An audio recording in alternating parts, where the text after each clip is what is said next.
क्या ज़रूरी है। एक कॉलोनी में एक बुजुर्ग कपल अंकल और आंटी रहते थे। वो कॉलोनी अभी जल्दी ही बनी थी, इसलिए उसमें 4 से 5 घर बसे हुए थे।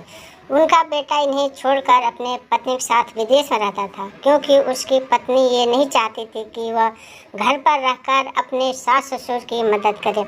ये बुजुर्ग अंकल और आंटी जिस कॉलोनी में रहते थे, उन्हें हमेशा यह डर लगा रहता था कि कहीं कोई घटना न हो जाए, इसलिए वो ज़्यादा घर से बाहर नहीं निकलते थे। लेकिन उनका यह रूटीन था कि वह हर सुबह सूरज निकलने के बाद टहलने के लिए निकल जाते थे। एक दिन दोनों रोज की तरह ही सुबह को टहलने निकले थे। उन्होंने देखा कि एक लड़का तेजी से साइकिल चलाता हुआ जा रहा है और उस साइकिल के पीछे एक फावड़ा बंधा हुआ था, लेकिन उन्होंने ज़्यादा ध्यान नहीं दिया और चले गए। दूसरे दिन उसी समय फिर वो लड़का दिखा और उसी तरह तेजी से साइकिल चलाता जा रहा था। इसी तरह तीसरे और चौथे दिन भी वो लड़का दिखा। पांचवें दिन आंटी जी ने अंकल जी से कहा कि ये लड़का हर रोज़ सुबह इसी समय तेज़ी से साइकिल चलाते हुए जाता है। मुझे लगता है कि कुछ गड़बड़ है, कहीं लड़का कोई गलत काम तो नहीं कर रहा है। लेकिन अंकल जी ने मना कर दिया कि जा रहा होगा कहीं, हमसे क्या। परंतु आंटी जी बोली, हमको देखना चाहिए कि हमारे कॉलोनी में कोई गड़बड़ तो नहीं।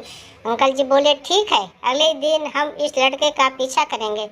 और उन्होंने देखे कि ये जा कहाँ रहा है। अगले दिन सुबह को वो उस लड़के के पीछा किए। साइकिल चलाता लड़का पीछे चला जा रहा था। उन्होंने देखा कि थोड़ी देर पर जाकर लड़का एक पेड़ के पास साइकिल खड़ा कर दिया और उसके पास थोड़ी सी ज़मीन पड़ी थी। खोदने लगा। अंकल और आंटी जी कुछ ये लड़का क्या कर रहा है, उन्होंने लड़के से पूछा, तुम क्या कर रहे हो। लड़के ने मुस्कुराते हुए कहा कि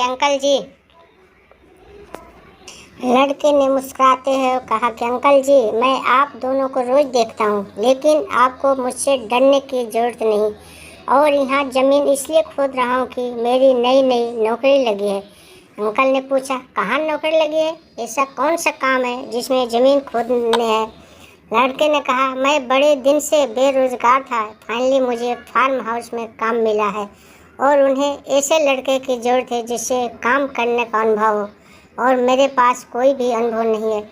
इसलिए मैं रोज़ यहाँ फावड़ा लेकर आता हूँ और ज़मीन खोदने की प्रैक्टिस करता हूँ, ताकि जैसे ही नौकरी पर काम शुरू हो उसमें मुझे निकाल न दिया जाए। इसलिए रोज़ाना मेहनत कर रहा हूँ, कोशिश कर रहा हूँ।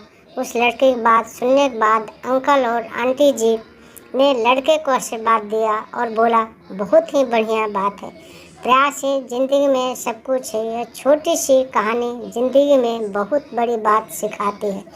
तो अगर हमें सक्सेस होना है तो सक्सेस के लिए सबसे ज़रूरी चीज़ है कि हमें लगातार मेहनत कर कोशिश और प्रयास करनी होगी, तभी हम जीवन में सफल होंगे।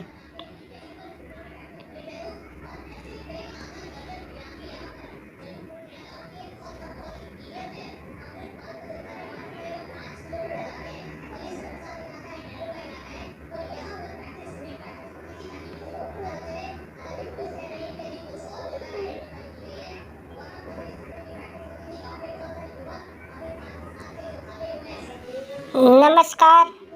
आपको ये मेरी कहानी अच्छी लगती है तो प्लीज़ सब्सक्राइब कमेंट करें।